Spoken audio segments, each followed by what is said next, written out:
There's a strange kind of ache that doesn't make sense on paper. You finally walked away from someone who hurt you, and somehow you still miss them.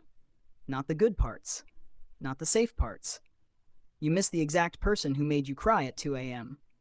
And the strangest part, some quiet corner of your mind is trying to convince you that maybe it wasn't that bad.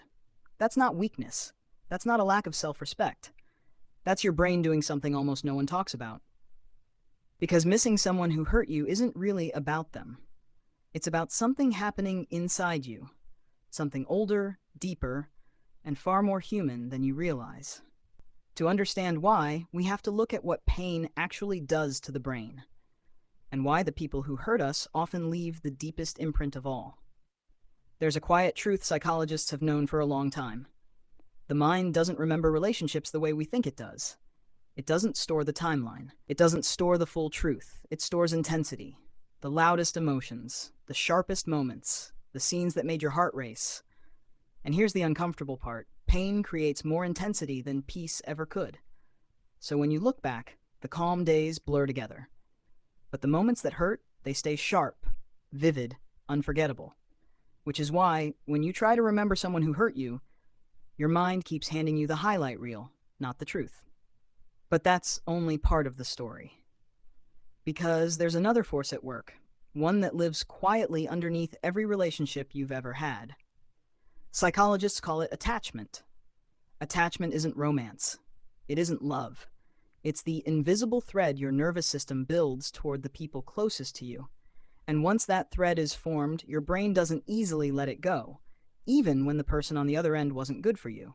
This is why some goodbyes feel less like a decision and more like tearing something out of your chest.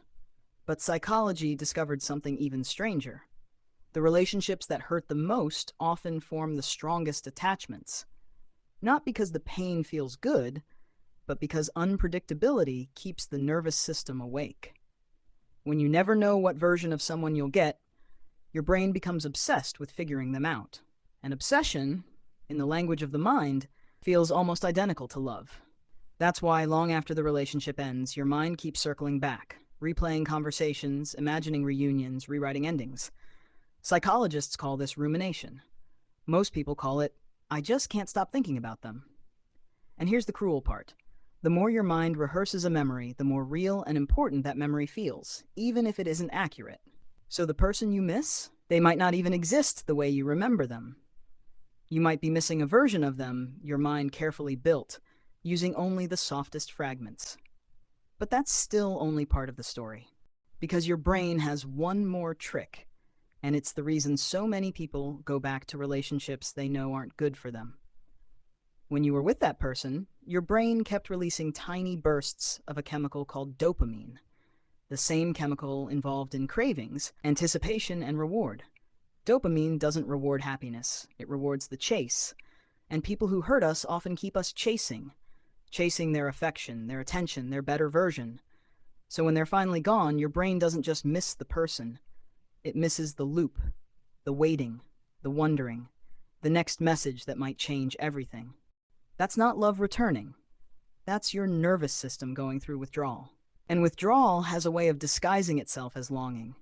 Most people never realize what happens next, because there's another quiet reason you miss them, and it has nothing to do with them at all.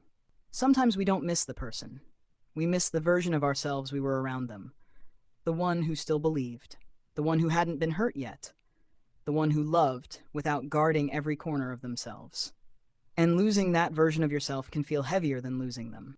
This is where a strange kind of grief begins. A grief no one prepares you for. You're not just grieving them. You're grieving the future you imagined. The version of your life that quietly evaporated the day it ended. And your mind, unable to accept that loss all at once, does something almost tender. It lets you miss them, piece by piece, until you can survive the truth in full. But the real reason so many people stay stuck goes even deeper. Somewhere along the way, especially if the relationship was painful, you may have started to believe that love and pain were the same thing.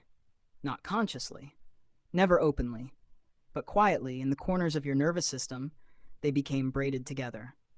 So when peace finally arrives, it doesn't feel like peace. It feels like emptiness. And emptiness, if you're not careful, can trick you into missing the very chaos you escaped. That's not a sign to go back. That's a sign your nervous system is still learning what safety feels like. And here's the part almost no one says out loud. Missing someone who hurt you doesn't mean you want them back. It means you're human. It means you loved deeply. It means part of you is still healing in slow motion. Healing was never going to be a straight line. Some days you'll feel free. Other days, a song, a scent, a familiar street, and suddenly they're right there again. Not in your life, but in your chest. And that's okay. Missing them isn't betrayal of your progress.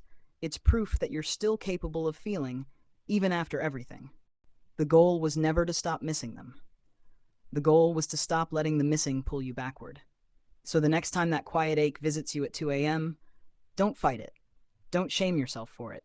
Just recognize it for what it really is. An old thread your mind hasn't finished untying yet.